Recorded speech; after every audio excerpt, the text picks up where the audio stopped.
Some people say that mass immigration into the United States can help reduce world poverty. Is that true? Well, no, it's not. And let me show you why.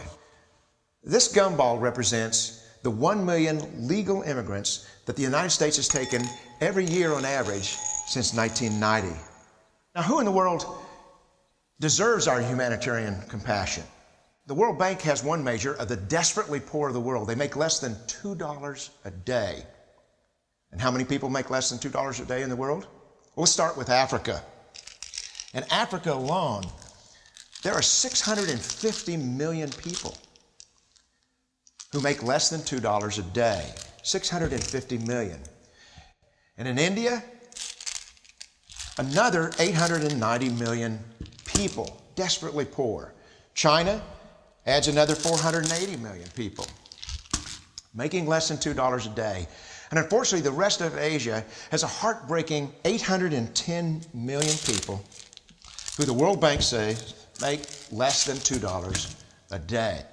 And finally, there's 105 million of Latin America's population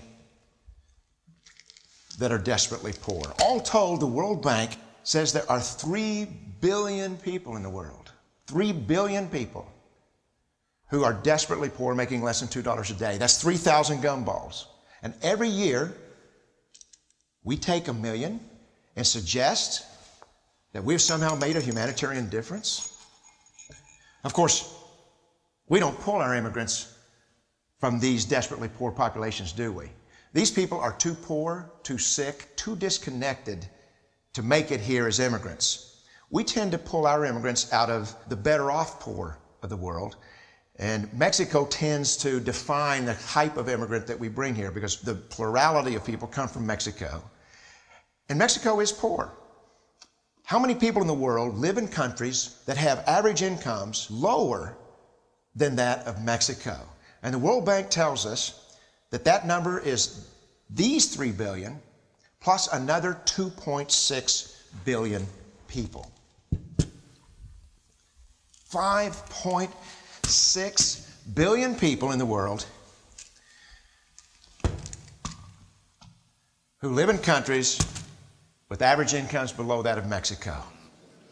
That's 5,600 gumballs. And so what is it that the elites are telling us? They're telling us that when we take this 1 million immigrants, that we somehow or another are tackling world poverty. And we have to do it regardless of the effect on our unemployed, the working poor, the most vulnerable members of our society, regardless of the effect on our natural resources.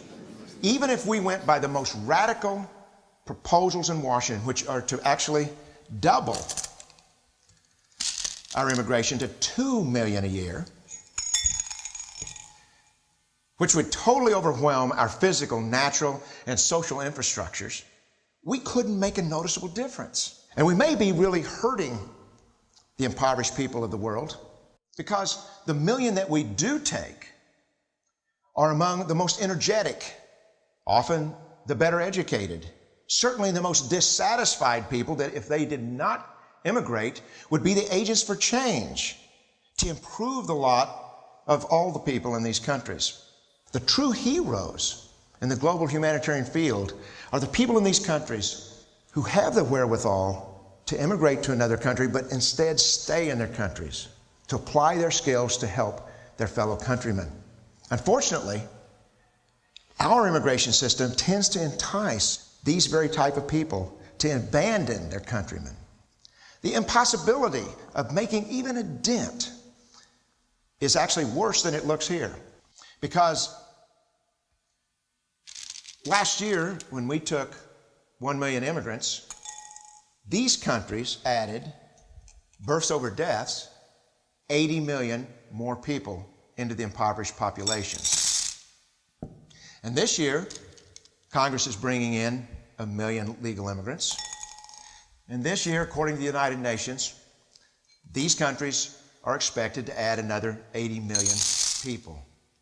And next year, you can be quite sure that Congress, unless stopped by the American voters, will bring in another 1 million immigrants. And these countries, unfortunately, will be adding another 80 million people. into these impoverished nations. We could take 5 million a year, but we'd never get ahead of what's happening in these countries. Not in this century. Don't you see? Immigration can never be an effective or significant way to deal with the suffering people of the world. They have to be helped where they live. 99.9% of them will never be able to immigrate to a rich country. There's no hope for that. They have to bloom where they're planted. The only place that 99.9% of these people can be helped is where they live. Let's help them there.